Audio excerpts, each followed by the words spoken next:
Good morning class. कैसे हैं आप सब? स्वागत करते हैं आपका हम इस सेशन में। आज हम आप लोगों के लिए लेकर आए हैं यूपी बोर्ड कक्षा 11 हिंदी विषय के संस्कृत खंड के अंतर्गत संकलित प्रयागः इस पाठ का हिंदी अनुवाद। यह संस्कृत खंड का दूसरा पाठ है। इसमें प्रयाग की विशेषता बताई गई है। प्रयाग की महिमा का इसमें बहुत ही सुंदर वर्णन किया गया है। तो चलिए देखते हैं इस पाठ का हिंदी अनुवाद। भारतवर्षस्य उत्तर प्रदेश राज्ये प्रयागस्य विशिष्टम स्थानमस्ति। तो भारतवर्षस्य यानी भारतवर्ष के उत्तर प्रदेश राज्य यानी उत्तर प्रदेश राज्य में प्रयागस्य यानी प्रयाग का विशिष्टम यानी विशेष स्थानमस्ति को अलग अलग करेंगे तो बनेगा स्थानम अस्ति यानी स्थान है, विशिष्ट यानी विशेष। तो भारतवर्ष से उत्तर प्रदेश राज्य प्रयागस्य विशिष्टम स्थानम अस्ति। भारतवर्ष के उत्तर प्रदेश राज्य में प्रयाग का विशेष स्थान है। अत्र ब्रह्मणः प्रकृष्ट याग करणात् अस्य नाम प्रयागः अभवत्। अत्र यानी यहाँ ब्रह्मणा यानी ब्रह्मा के द्वारा प्रकृष्ट याग करणात् को अलग अलग करेंगे तो बनेगा प्रकृष्ट याग करणात्। प्रकृष्ट का मतलब है उत्तम, याग यानी यज्ञ, करणात् यानी करने के कारण, करने से, अस्य यानी इसका, अभवत यानी हुआ। अत्र ब्राह्मणः प्रकृष्ट याग करणात्, यहाँ ब्रह्मा जी के द्वारा उत्कृष्ट यज्ञ करने के कारण, उत्तम यज्ञ करने के कारण अस्य नाम प्रयागः अभवत, इसका नाम प्रयाग हुआ, इसका नाम प्रयाग पड़ा। देखिए प्रयाग को अलग अलग करेंगे तो बनेगा प्रधन याग। प्र यानी प्रकृष्ट यानी उत्कृष्ट, याग यानी यज्ञ, इसीलिए इसका नाम प्रयाग पड़ा। गंगा यमुनयोः संगमे सितासित जले स्नात्वा जनाः विगत कल्मषाः भवन्ति इति जनानां विश्वासः। गंगा यमुनयोः, गंगा यमुना के संगमे यानी संगम पर, संगम में सप्तमी विभक्ति, सितासित जले।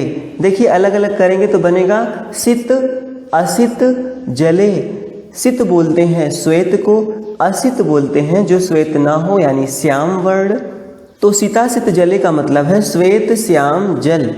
देखिए गंगा जी का जल सफ़ेद है, यमुना जी का जल श्याम है, इसीलिए कह रहे हैं सितासित जले यानी संगम के श्वेत और श्याम जल में स्नात्वा स्नान करके, जनाः यानी लोग, विगत कल्मषा, कल्मष यानी पाप, विगत यानी दूर होना, विगत कल्मषा यानी पाप रहित, भवन्ति होते हैं, इति जनानां विश्वासः, ऐसा लोगों का विश्वास है। तो गंगा यमुना के संगम पर श्वेत श्याम जल में स्नान करके लोग पाप रहित हो जाते हैं। इति जनानां विश्वासः, ऐसा लोगों का विश्वास है। अमायां पौर्णमास्यां संक्रांतो च स्नानार्थिनामत्र महान सम्मर्दः भवति। अमायाम यानी अमावस्या को, पौर्णमास्याम यानी पूर्णमासी को, संक्रांतो च और संक्रांति पर, स्नानार्थिनाम अत्र अलग अलग करेंगे तो बनेगा स्नानार्थिनम अत्र। अत्र यानी यहाँ, स्नानार्थिनम का मतलब है स्नानार्थियों की। महान सम्मर्दः, महान बोलते हैं बहुत, सम्मर्दः यानी भीड़, भवति होती है। कह रहे अमायाम पौर्णमास्याम संक्रांतो च, अमावस्या, पूर्णिमा और संक्रांति पर स्नानार्थियों की अत्र महान सम्मर्दः भवति, यहाँ बहुत भीड़ होती है। यानी इन तीनों तिथियों में बहुत लोग यहाँ जाते हैं स्नान करने के लिए। प्रतिवर्षम मकरम गते सूर्ये, प्रत्येक वर्ष सूर्य के मकर राशि में जाने पर, माघ मासे तु, माघ मास में, अनेक लक्षाः जनाः, अनेक लाख लोग, अत्र आयान्ति यहाँ आते हैं, मासमेक मुसित्वा, अलग अलग करेंगे तो बनेगा मासम एकम उसित्वा, तो एकम मासम उषित्वा यानी एक मास उषित्वा यानी रहकर, तो एक माह रहकर, संगमस्य संगम के, पवित्रेण जलेन पवित्र जल में, विदुषाम विद्वानों, महात्मनाम उपदेशामृतेन, अलग अलग करेंगे तो बनेगा महात्मनाम उपदेशाम अमृतेन, महात्माओं के उपदेश रूपी अमृत से, आत्मानम पावयन्ति, आत्मानम यानी स्वयं को, पावयन्ति यानी पवित्र करते हैं।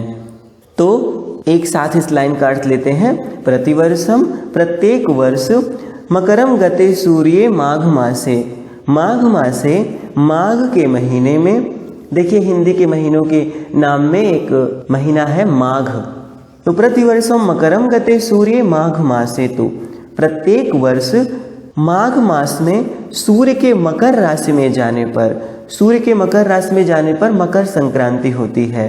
तो सूर्य के मकर राशि में जाने पर यानी मकर संक्रांति को अनेक लक्षाः जनाः, अनेक लाख लोग अत्र आयान्ति यहाँ आते हैं, मासम एकम उषित्वा च, तो चा का अर्थ पहले लेंगे, और एक मास रहकर, संगमस्य पवित्रेण जलेन, संगम के पवित्र जल में, विदुषाम महात्मनाम उपदेशानाम मृतेन च, और विद्वानों महात्माओं के उपदेश रूपी अमृत से, आत्मानम पावयन्ति, स्वयं को यानी अपने आप को पवित्र करते हैं। यानी वहाँ जब संक्रांति इत्यादि होती है तो वहाँ महात्माओं का उपदेश चलता रहता है, तो लोग उससे लाभ प्राप्त करते हैं, अपने आप को पावन करते हैं, दोष रहित होते हैं। अस्मिन्नेव पर्वणि महाराजा श्रीहर्षः प्रतिपंचवर्षम अत्रागत्य सर्वस्वमेव याचकेभ्यो दत्त्वा मेघ इव पुनः संचयार्थम स्वराजधानीं प्रत्यगच्छत्। अस्मिन्नेव पर्वणि, अस्मिन्नेव का मतलब है इसी, पर्वण यानी पर्व पर, महाराजा श्रीहर्षः, महाराज श्रीहर्ष, हर्ष बोलते हैं हर्षवर्धन को, प्रतिपंचवर्षम प्रत्येक 5वें वर्ष, अत्रागत्य अलग अलग करेंगे तो बनेगा अत्र आगत्य, यहाँ आकर, सर्वस्वमेव, स्वमेव सर्वस्व यानी अपना सब कुछ, याचकेभ्यो दत्त्वा याचकों को देकर यानी मांगने वालों को देकर, मेघ इव पुनः, मेघ बोलते हैं बादल को, इव यानी समान, बादलों की तरह, पुनः संचयार्थम संचय करने के लिए, एकत्रित करने के लिए, स्वराजधानी प्रत्यगच्छत अपनी राजधानी लौट जाते थे। देखिए जैसे बादल जब वर्षा कर लेते हैं तो जब बादल आसमान में जाते रहते हैं तो ऐसा लगता है कि ये फिर से संचय करने के लिए जा रहे हैं, पानी एकत्रित करने के लिए जा रहे हैं। तो जैसे मेघ अपना सब कुछ यानी पूरा पानी धरती पर गिरा देते हैं, फिर मानो संचय करने के लिए जाते हैं, ऐसे राजा हर्षवर्धन प्रत्येक 5वें वर्ष इसी अवसर पर, इसी पर्व पर यानी इसी मकर संक्रांति पर वहां आकर अपना सब कुछ याचकों को देकर बादलों की भांति पुनः संचय करने के लिए अपनी राजधानी लौट जाते थे। देखिए जैसे बादल पानी संचय करता है, वैसे सम्राट हर्षवर्धन पुनः धन का संचय करने के लिए अपनी राजधानी वापस लौट जाते थे। ऋषेः भरद्वाजस्य आश्रमः अपि अत्रैव अस्ति। ऋषेः भरद्वाजस्य ऋषि भारद्वाज का, आश्रमः अपि आश्रम भी अत्रैव अस्ति यहीं पर है। यत्र पुरा 10,000 विद्यार्थिनः अधीतिनः आसन। यत्र यानी जहाँ, पुरा यानी प्राचीन काल में, 10,000 यानी 10,000 विद्यार्थिनः अधीतिनः, अधीतिनः का मतलब है अध्ययन करने वाले। यत्र पुरा यानी यहाँ प्राचीन काल में 10,000 विद्यार्थिनः अधीतिनः आसन, 10,000 विद्यार्थी अध्ययन करते थे।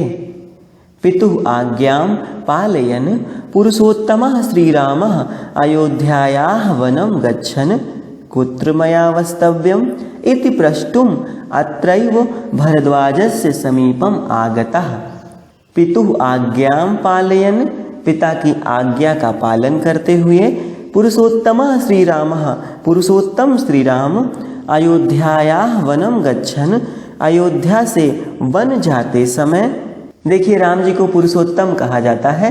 पुरुषोत्तम यानी पुरुषों में उत्तम, यानी पुरुषों में श्रेष्ठ। अयोध्यायाः वनं गच्छन्, अयोध्या से वन को जाते हुए। कुत्र मया वस्तव्यम, मुझे कहाँ बसना चाहिए, मुझे कहाँ निवास करना चाहिए। वस्तव्यम यानी बसना चाहिए, निवास करना चाहिए। इति प्रष्टुम, यह पूछने के लिए। अत्रैव भरद्वाजस्य समीपम आगतः, यहीं भरद्वाज के पास आए थे।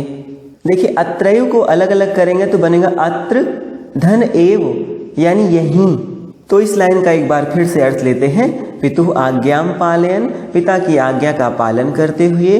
पुरुषोत्तम श्री राम, पुरुषों में श्रेष्ठ राम। अयोध्यायाः वनं गच्छन्, अयोध्या से वन को जाते हुए। कुत्र मया वस्तव्यम इति प्रष्टुम, मुझे कहाँ बसना चाहिए यह पूछने के लिए। अत्रैव भरद्वाजस्य समीपम आगतः, यहीं भरद्वाज ऋषि के समीप आए थे। चित्रकूटमेव तन्निवास योग्यम उचितम स्थानम इति तेनादिष्टः रामः सीतया लक्ष्मणेन च सह चित्रकूटम अगच्छत्। तो भरद्वाज ने उनको कहा कि चित्रकूटमेव त्वन्निवास योग्यम, चित्रकूटमेव, चित्रकूट ही त्वन्निवास योग्यम। अलग अलग करेंगे तो बनेगा त्वत निवास योग्यम। त्वत यानी तुम्हारे, निवास योग्यम यानी रहने के योग्य। उचितम स्थानम, उचित स्थान है। इति ऐसा। तेना दिष्टः, अलग अलग करेंगे तो बनेगा तेन धन आदिष्टः, यानी उनसे आदेश पाकर। किनसे आदेश पाकर? इन्हीं भरद्वाज ऋषि से। रामः यानी राम, सीतया लक्ष्मणेन च सह, सीता और लक्ष्मण के साथ। देखिए लक्ष्मणेन के बाद जो चाहे इसका अर्थ पहले लिया जाएगा, तो सीता और लक्ष्मण के साथ। चित्रकूटम अगच्छत, सह यानी साथ। चित्रकूटम अगच्छत, चित्रकूट गए। पुरा वत्स नामकमेकं समृद्धम राज्यम आसीत, पुरा यानी प्राचीन काल में। वत्स नामकमेकं, अलग अलग करेंगे तो बनेगा वत्स नामकम एकम। तो वत्स नामक एक, समृद्धम राज्यम आसीत, समृद्ध राज्य था। तो प्राचीन काल में वत्स नामक एक समृद्ध राज्य था। समृद्ध का मतलब है समृद्धिशाली, धन वैभव से भरा हुआ, धन धान्य से संपन्न। अस्य राजधानी कौशाम्बी इतः नाति दूरे वर्तत। अस्य राजधानी, इसकी राजधानी। कौशाम्बी, कौशाम्बी। इतः यानी इससे। देखिए नाति दूरे अवर्तत को अलग अलग करेंगे तो बनेगा न अति दूरे अवर्तत, अत्यधिक दूर नहीं थी, यानी बहुत दूर नहीं थी। कहने का मतलब पास ही थी। तो इसकी राजधानी कौशाम्बी यहाँ से बहुत दूर नहीं थी, यानी थोड़ी ही दूर थी। अस्य राज्यस्य शासकः महाराजः उदयनः वीरः अप्रतिम सुंदरः ललितकलाभिज्ञश्च आसीत्। अस्य राज्यस्य शासकः, इस राज्य के शासक। महाराजः उदयनः, महाराज उदयन। वीरः, वीर। अप्रतिम सुंदरः, अप्रतिम सुंदर का मतलब है अद्वितीय सुंदर, यानी बहुत अधिक सुंदर। और ललित कलाभिज्ञश्चासीत, अलग अलग करेंगे तो बनेगा ललित कला अभिज्ञ च आसीत। और ललित कलाओं के अभिज्ञ थे, यानी विद्वान थे, ललित कलाओं के जानकार थे। अभिज्ञ का मतलब है ज्ञाता। तो कह रहे हैं अस्य राज्य से शासकः महाराजः उदयनः, इस राज्य के शासक महाराज उदयन। वीरः, वीर। अप्रतिम सुंदरः, अत्यधिक सुंदर यानी अद्वितीय सुंदर। ललित कला अभिज्ञ च, और ललित कला के ज्ञाता। आसीत यानी थे। देखिए सौंदर्य अथवा लालित्य के आश्रय से जिन कलाओं को व्यक्त किया जाता है वो ललित कलाएं कहलाती हैं। फाइन आर्ट बोलते हैं अंग्रेजी में इनको, यानी वह कला जिसके अभिव्यंजन में सुकुमारता हो, सौंदर्य की अपेक्षा की जाए। जिसकी सृष्टि, जिसका निर्माण मुख्यतः मनोविनोद के लिए हो, ऐसी कला को ललित कला कहते हैं। जैसे गीत हो गया, संगीत हो गया, नाटक हो गया, नृत्य हो गया आदि, और जो विभिन्न प्रकार की चित्रकलाएं हैं, काव्य कला है इत्यादि। तो इस राज्य के शासक महाराज उदयन वीर, अद्वितीय सुंदर और ललित कलाओं के ज्ञाता थे। यमुना तटे आधुनिक सुजावन ग्रामे तस्य सुयामुन प्रासादस्य ध्वंसावशेषाः तस्य सौंदर्यानुरागम ख्यापयन्ति। यमुना तटे आधुनिक सुजावन ग्रामे, यमुना के तट पर आधुनिक यानी आज के सुजावन ग्रामे, आज के सुजावन नामक ग्राम में, यानी आज जो वहाँ सुजावन नामक ग्राम है वहाँ, तस्य सुयामुन प्रासादस्य, प्रासाद बोलते हैं महल को, और एक होता है प्रसाद जो भगवान की पूजा इत्यादि करने के बाद हमें प्राप्त होता है। तस्य सुयामुन प्रासादस्य ध्वंसावशेषः, ध्वंसावशेषः को अलग अलग करेंगे तो बनेगा ध्वंसः अवशेषः। ध्वंस यानी टूटने फूटने के बाद, अवशेष यानी बचा हुआ। तो टूटने फूटने के बाद जो बचता है उसको खंडहर कहते हैं।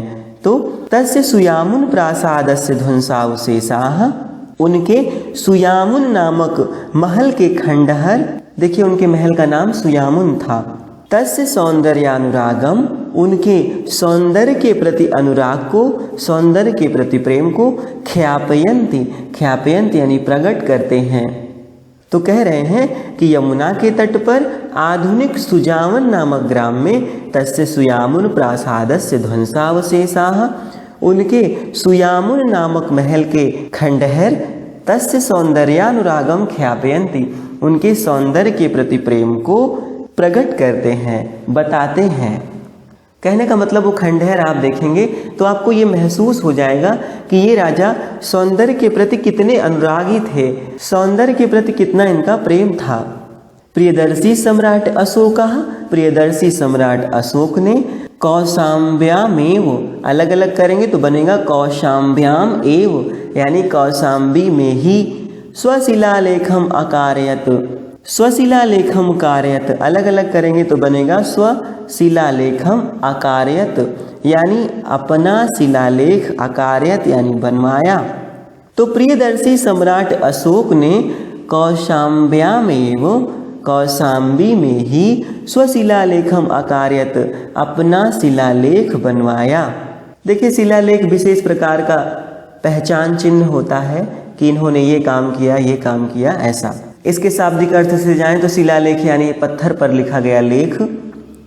यो अधुना कौशाम्ब्याः, जो इस समय, यो यानी जो, अधुना यानी इस समय, आज, कौशाम्ब्याः आनीय, कौशाम्बी से आनीय यानी लाकर, प्रयागस्य दुर्गे सुरक्षितः, प्रयाग के दुर्ग में, प्रयाग के किले में सुरक्षित है।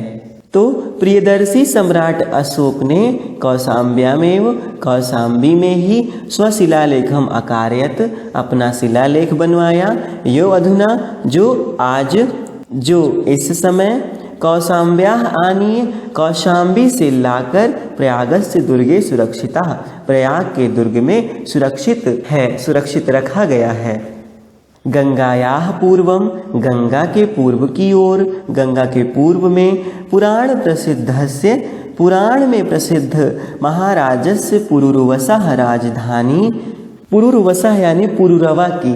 देखिए एक राजा पुरुरवा हुए थे और उर्वशी नामक अप्सरा से इनको लगाव हो गया था, इनकी कहानी है एक। तो कह रहे हैं कि गंगायाः पूर्वम, गंगा के पूर्व की ओर, पुराण प्रसिद्धस्य, पुराणों में प्रसिद्ध महाराजस्य पुरुरवसः, महाराज पुरुरवा की राजधानी, राजधानी, प्रतिष्ठानपुरम, प्रतिष्ठानपुर यानी उनकी राजधानी का नाम प्रतिष्ठानपुर था। झूसी इत्याधुनिक नामना, अलग अलग करेंगे तो बनेगा झूसी इति आधुनिक नामना, झूसी इस आधुनिक नाम से प्रसिद्धम अस्ति, प्रसिद्ध है। यानी आज जो झूसी है वह पहले प्रतिष्ठानपुर था और वो महाराज पुरुरवा की राजधानी थी। तो गंगा के पूर्व की ओर पुराणों में प्रसिद्ध महाराज पुर्रवा की राजधानी प्रतिष्ठानपुर आज यानी आज के समय में झूसी इस नाम से प्रसिद्ध है, यानी झूसी नाम से प्रसिद्ध है। यस्य प्रतिष्ठा अद्यापि विदुषां महात्मनांच स्थित्या अच्छुणैव। यस्य प्रतिष्ठा, जिसकी प्रतिष्ठा यानी जिसका महात्म्य, जिसका गौरव, अद्यापि आज भी, विदुषां महात्मनांच, अलग अलग करेंगे तो बनेगा महात्मनाः च, विदुषां महात्मनांच, विद्वानों और महात्माओं के स्थित्या यानी स्थित होने के कारण, निवास करने के कारण, अच्छुणैव यानी अक्षुण एव, अक्षुण का मतलब है अखंडित, एव यानी ही, तो अक्षुण एव का मतलब है अखंडित ही है। तो कह रहे हैं कि यस्य प्रतिष्ठा, जिसकी प्रतिष्ठा, जिसका सम्मान, जिसका गौरव, अद्यापि आज भी, विदुषां महात्मनांच स्थित्या, विद्वानों और महात्माओं के स्थित होने के कारण, विद्वानों और महात्माओं के वहाँ निवास करने के कारण, अच्छुणैव, अच्छुण ही है, अखंडित ही है। कहने का मतलब आज भी उसका महात्म्य कम नहीं हुआ है।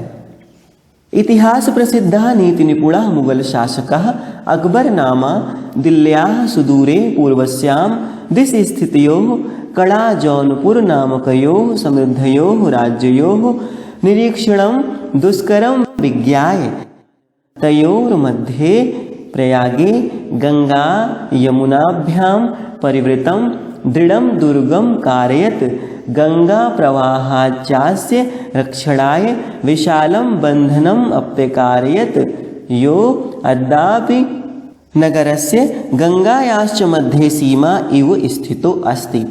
देखिए ये तो बहुत बड़ा वाक्य है, हम लोग छोटा छोटा करके पढ़ेंगे। इतिहास प्रसिद्ध, इतिहास प्रसिद्ध यानी इतिहास में प्रसिद्ध, नीति निपुण यानी नीति में निपुण, नीति कुशल, मुगल शासकाः मुगल शासक, अकबर नामा अकबर नाम के, अकबर नामक। तो इतिहास प्रसिद्ध नीति निपुण अकबर नामक मुगल शासक ने दिल्ल्याः सुदूरे, दिल्ली से बहुत दूर, सुदूर यानी बहुत दूर, पूर्वस्याम दिशि यानी पूर्व दिशा में, स्थितयोः स्थित, कड़ा जौनपुर नामकयोः, कड़ा और जौनपुर नामक समृद्धयोः राज्ययोः समृद्ध राज्यों का, निरीक्षणम दुष्करम विज्ञाय, निरीक्षण दुष्कर बोलते हैं कठिन को, विज्ञाय यानी जानकर, निरीक्षण कठिन जानकर, तयोर मध्य उन दोनों के मध्य, कड़ा और जौनपुर के मध्य, प्रयागे गंगा यमुनाभ्याम परिवृतम, प्रयाग में गंगा और यमुना से परिवृत यानी घिरा हुआ, दृढ़म दुर्गम कार्यत, दुर्गम कार्यत यानी दुर्गम अकार्यत, दुर्ग बोलते हैं किले को, तो दृढ़म दुर्गम कार्यत यानी मजबूत किले का निर्माण करवाया, मजबूत किला बनवाया, गंगा प्रवाहाश्चास्य रक्षणाय, तो अलग अलग करेंगे तो बनेगा गंगा प्रवाहात च अस्य, तो चा का अर्थ हम पहले लेंगे, बनवाया और गंगा के प्रवाह से इसकी रक्षणाय रक्षा करने के लिए, विशालम बंधम अप्यकारयत, बंधम अप्यकारयत को अलग अलग करेंगे तो बनेगा बंधम अपि अकारयत, बंधम यानी बांध, अपि यानी भी, अकारयत यानी करवाया। तो कह रहे हैं कि और गंगा के प्रवाह से इसकी रक्षा करने के लिए विशाल बांध का निर्माण अपि यानी भी करवाया। यो अद्यापि नगरस्य गंगायाश्च मध्ये, जो आज भी नगर यानी प्रयाग, गंगायाश्च मध्ये और गंगा के बीच में, सीमा इव स्थितो अस्ति, सीमा के जैसे, सीमा के सदृश स्थित है। देखिए इसका अर्थ एक बार फिर से लेंगे। इतिहास प्रसिद्ध नीति कुशल, नीति निपुण अकबर नामक मुगल शासक ने दिल्ली से बहुत दूर पूर्व में स्थित कड़ा और जौनपुर नामक समृद्धशाली राज्यों के निरीक्षण को कठिन जानकर, यानी चूंकि ये दिल्ली से बहुत दूर राज्य थे तो वहाँ से रहकर इनका निरीक्षण करना कठिन था, ऐसा जानकर उन दोनों के मध्य में गंगा यमुनाभ्याम परिवृतम, गंगा और यमुना से घिरा हुआ एक दृढ़ दुर्ग का निर्माण करवाया और गंगा के प्रवाह से इसकी रक्षा करने के लिए विशाल बांध का भी निर्माण करवाया। यद्यपि नगरस्य गंगायाश्च मध्ये, जो आज भी नगर और गंगा के मध्य सीमा इव स्थितो अस्ति, सीमा की भांति स्थित है। अयमेव प्रयागस्य नाम स्वकीयस्य इलाही धर्मस्यानुसारेण इलाहाबाद इत्यकरोत्। अयमेव यानी इसी ने, यानी इसी सम्राट अकबर ने प्रयागस्य नाम, प्रयाग का नाम स्वकीयस्य इलाही धर्मस्यानुसारेण, अपने इलाही नामक धर्म के अनुसार इलाहाबाद इत्यकरोत्, प्रयाग का नाम इलाहाबाद, इत्यकरोत् को अलग अलग करेंगे तो बनेगा इति अकरोत्, यानी ऐसा कर दिया, ऐसा किया। यानी इसी ने, यानी इसी सम्राट अकबर ने अपने इलाही धर्म के अनुसार, अपने इलाही धर्म को ज़्यादा महत्व देने के कारण उसने इसका नाम, यानी प्रयाग का नाम इलाहाबाद कर दिया। इदम दुर्गमतीव विशालम सुदृढ़ सुरक्षा दृष्टया च अति महत्वपूर्णम अस्ति। इदम यानी यह, दुर्गम अतीव को अलग अलग करेंगे तो बनेगा दुर्गम अतीव, यानी दुर्ग अत्यंत, विशालम यानी विशाल, सुदृढ़ यानी बहुत मजबूत, सुरक्षा दृष्टया च और सुरक्षा की दृष्टि से अति महत्वपूर्णम अस्ति, अत्यधिक महत्वपूर्ण है। यानी यह किला, यह दुर्ग अत्यधिक विशाल, मजबूत और सुरक्षा की दृष्टि से अत्यधिक महत्वपूर्ण है, बहुत महत्वपूर्ण है। भारतस्य स्वतंत्रतांदोलनस्य इदं नगरं प्रधान केंद्रम आसीत्। भारतस्य यानी भारत के स्वतंत्रता आंदोलनस्य, स्वतंत्रता आंदोलन का इदं नगरं प्रधान केंद्रम आसीत्, यह नगर प्रधान केंद्र था। यानी यह नगर भारत के स्वतंत्रता आंदोलन का प्रधान केंद्र था, प्रमुख केंद्र था। कहने का भाव है लगभग सारी गतिविधियां यहीं से की जाती थीं स्वतंत्रता आंदोलन की। श्री मोतीलाल नेहरू, महामना मदन मोहन मालवीय, आजादोपनामकश्च चंद्रशेखरः, अन्ये च स्वतंत्रता संग्राम सैनिकाः अस्यामेव पावनभूमौ उषित्वा आंदोलनस्य संचालनम् अकुर्वन्। श्री मोतीलाल नेहरू, महामना मदन मोहन मालवीय, आजादोपनामकश्च चंद्रशेखरः, अलग अलग करेंगे तो बनेगा आजाद उपनामकः चंद्रशेखरः, आजाद उपनाम वाला चंद्रशेखर, यानी चंद्रशेखर आजाद। अन्य च और अन्य स्वतंत्रता संग्राम सैनिकाः, स्वतंत्रता संग्राम के सैनिक, अस्यामेव पावन भूमि उषित्वा, इसी पावन भूमि में उषित्वा यानी रहकर, आंदोलन से संचालनम अकुर्वन्, आंदोलन का संचालन किया था। तो एक साथ अर्थ लेंगे तो बनेगा श्री मोतीलाल नेहरू, महामना मदन मोहन मालवीय, आजाद जिनका उपनाम चंद्रशेखर था यानी चंद्रशेखर आजाद, और स्वतंत्रता संग्राम के अन्य सैनिकों ने इसी पवित्र भूमि पर उषित्वा यानी रहकर आंदोलन से संचालनम अकुर्वन्, आंदोलन का संचालन किया था। राष्ट्रनायकस्य पंडित जवाहरलालस्य इयं क्रीडास्थली कर्मभूमिश्च। राष्ट्रनायकस्य यानी राष्ट्र के नायक पंडित जवाहरलाल नेहरू की इयं क्रीडास्थली, यह क्रीडास्थली, कर्मभूमि च और कर्मभूमि है। यानी राष्ट्रनायक पंडित जवाहरलाल नेहरू की यह क्रीडास्थली और कर्मभूमि है। राष्ट्रभाषा हिंदी प्रचारे संलग्नम हिंदी साहित्य सम्मेलनम अत्र स्थितम। राष्ट्रभाषा हिंदी प्रचारे संलग्नम, हिंदी के प्रचार में लगा हुआ, संलग्नम यानी लगा हुआ, तो राष्ट्रभाषा हिंदी के प्रचार में लगा हुआ हिंदी साहित्य सम्मेलनम, हिंदी साहित्य सम्मेलनम अत्र स्थितम, यहाँ पर स्थित है। अत्रैव च अनेक सहस्र संख्यैः देश विदेश विद्यार्थिभिः परिवृतः विविध विद्या पारंगतैः विद्वद्वरेण्यैः उपशोभितः च प्रयाग विश्वविद्यालयः भरद्वाजस्य प्राचीन गुरुकुलस्य नवीनं रूपमिव शोभते।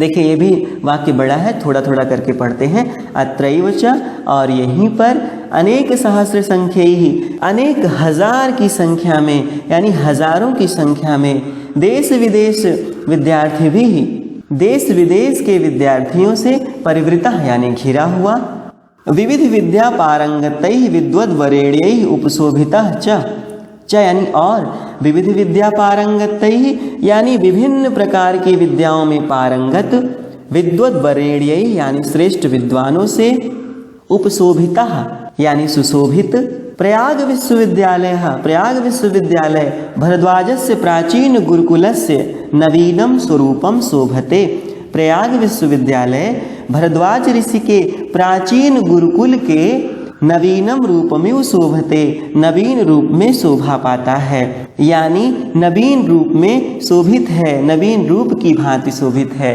यानी जैसे प्राचीन काल में ऋषि भारद्वाज के गुरुकुल में बहुत सारे छात्र पढ़ते थे, वैसे ही आज प्रयाग विश्वविद्यालय में ऐसा देखने को मिलता है। देखिए इस लाइन का अर्थ एक बार फिर से लेते हैं। अत्रैव च, और यहाँ पर, अनेक सहस्त्र संख्या देश विदेश विद्यार्थी भी, अनेक हजार की संख्या में यानी हजारों की संख्या में देश विदेश के विद्यार्थियों से, परिवृता यानी घिरा हुआ, विविध विद्या पारंगतैः विद्वद्वरेण्यैः उपशोभितः च, और विभिन्न प्रकार की विद्याओं में पारंगत, विद्वद्वरेण्यैः यानी श्रेष्ठ विद्वानों से, उपशोभित यानी सुशोभित, प्रयाग विश्वविद्यालय, प्रयाग विश्वविद्यालय भरद्वाजस्य प्राचीन गुरुकुलस्य, भरद्वाज के प्राचीन गुरुकुल का, नवीनम रूपम शोभते, नवीन रूप की भांति शोभित है, यानी भरद्वाज के प्राचीन गुरुकुल के नवीन रूप की तरह यह प्रयाग विश्वविद्यालय सुशोभित है। स्वतंत्रे अस्मिन् भारते प्रत्येकं नागरिकाणां न्याय प्राप्तेरधिकार घोषणामिव कुर्वन् उच्च न्यायालयः अस्य नगरस्य प्रतिष्ठां वर्धयति। स्वतंत्रे अस्मिन् भारते यानी अस्मिन् स्वतंत्रे भारते, इस स्वतंत्र भारत में, प्रत्येकम नागरिकाणां प्रत्येक नागरिक के, न्याय प्राप्तेरधिकार घोषणामिव, अलग अलग करेंगे तो बनेगा न्याय प्राप्तेः अधिकार घोषणाम इव, यानी न्याय प्राप्ति के अधिकार की घोषणा, कुर्वन् यानी करता हुआ, उच्च न्यायालय अस्य नगरस्य प्रतिष्ठां वर्धयति, उच्च न्यायालय इस नगर की प्रतिष्ठा को बढ़ाता है, इस नगर के गौरव को बढ़ाता है। यानी इस स्वतंत्र भारत में प्रत्येक नागरिक के न्याय प्राप्ति के अधिकार की घोषणा करता हुआ उच्च न्यायालय इस नगर की प्रतिष्ठा को बढ़ाता है। यानी यहाँ पर उच्च न्यायालय स्थित है और वहाँ पर सबको न्याय मिलता है, ऐसा समझें। एवं गंगा यमुना सरस्वती नाम, इस प्रकार गंगा यमुना सरस्वती के पवित्र संगमे स्थितस्य, पवित्र संगम पर स्थित, भारतीय संस्कृतेः केंद्रस्य च, और भारतीय संस्कृति के केंद्र की, महिमानं वर्णयन्, महिमा का वर्णन करते हुए, महाकवि कालिदासः, महाकवि कालिदास ने सत्यमेव अकथयत्, सत्य ही कहा है। क्या कहा है आइए देखते हैं। महाकवि कालिदास लिखते हैं कि समुद्र पत्नयोर जल सन्निपाते पूतात्मनामत्र किलाभिषेकात् तत्वावबोधेन विनापि भूयस तनुत्यजाम नास्ति शरीर बंधः। बहुत सुंदर बात कहते हैं कि समुद्र पत्नयोः, समुद्र की दोनों पत्नियां, देखिए गंगा और यमुना का महात्म्य बहुत है तो इनको समुद्र की दो पत्नियां माना जाता है। जल सन्निपात यानी जल के संगम पर, पूतात्मनामत्र किलाभिषेकात्, पूतात्म नाम को अलग अलग करेंगे तो बनेगा पूत धन आत्मनाम यानी पवित्र आत्मा वाले, यानी यहाँ किलाभिषेकात केवल स्नान करने से, तत्वावबोधेन अलग अलग करेंगे तो बनेगा तत्व धन अवबोधेन यानी तत्व ज्ञान की प्राप्ति, विनाप यानी बिना ही, बिन धन अपि यानी बिना ही, यानी तत्व ज्ञान के बिना भी, भूयस यानी भूयः यानी पुनः, तनुत्यजाम, तनुत्यजाम यानी शरीर त्यागने वालों को, नास्ति यानी नहीं होता है, शरीर बंधा शरीर का बंधन। तो अर्थ लेते हैं श्लोक का। समुद्र पत्नयोर जल सन्निपाते पूतात्मनामत्र किलाभिषेकात् समुद्र की दोनों पत्नियों अर्थात गंगा और यमुना के जल सन्निपाते जल के संगम पर किलाभिषेकात केवल स्नान करने मात्र से पूतात्मना मात्र पावन आत्मा वाले पवित्र आत्मा वाले महापुरुषों को तत्वावबोधेन बिनापि तत्व के ज्ञान के बिना ही भूयः यानी पुनः तनुत्यजाम नास्ति शरीर बंधा, शरीर त्यागने के बाद पुनः शरीर में बंधना नहीं पड़ता है। कहने का मतलब है वैसे तो शरीर में ना बंधने के लिए बहुत तपस्या करनी पड़ती है, मोक्ष की कामना के लिए बहुत तपस्या करनी पड़ती है, लेकिन कह रहे हैं कि समुद्र की दोनों पत्नियों के जल सन्निपात यानी गंगा यमुना के संगम पर स्नान करने मात्र से जो पावन आत्मा वाले मनुष्य हैं उनको तत्व ज्ञान के बिना ही अगर वो शरीर वहां पर छोड़ते हैं तो उनको पुनः शरीर में बंधना नहीं पड़ता, यानी वे केवल संगम में स्नान करने से ही मोक्ष को प्राप्त कर लेते हैं। उन्हें फिर से इस संसार में आना नहीं पड़ता, जीवन मरण के चक्र से वो छूट जाते हैं। कितनी सुंदर बात लिखी है कालिदास जी ने।